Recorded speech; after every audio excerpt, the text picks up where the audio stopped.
What's good, guys? So coming off the back of my latest competitions, I had a lot of messages in regard to a part of the peak week process that I went through for both my comps, and that was the fat loading process.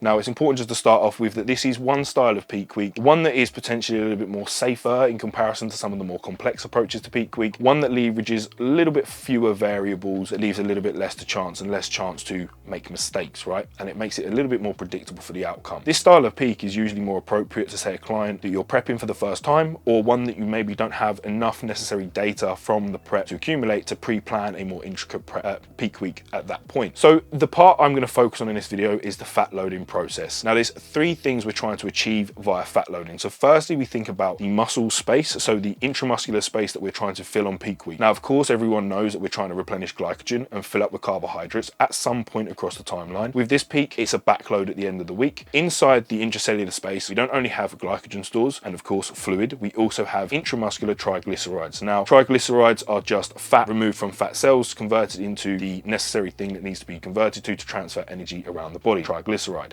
That is the fuel source that we derive from fat. Now, inside the muscle cell space, we have intramuscular triglycerides that store that energy within inside the muscle cell space. So another opportunity for space to be filled with inside the physique. So an opportunity to fill up those extra little 1% that you might miss with the carb load. Of course, carbs not being fats. So secondly, what we're trying to do here is leverage a higher protein and higher fat intake to further drive some initial compositional improvements through a mechanism of action driving up the thermogenic effect of food through having a higher protein intake, protein being one of the hardest to digest macronutrients available. We're also trying to drive some essence of diuresis that's achieved again by the macro setup of the high protein, high fat setup of diet with low carbohydrates.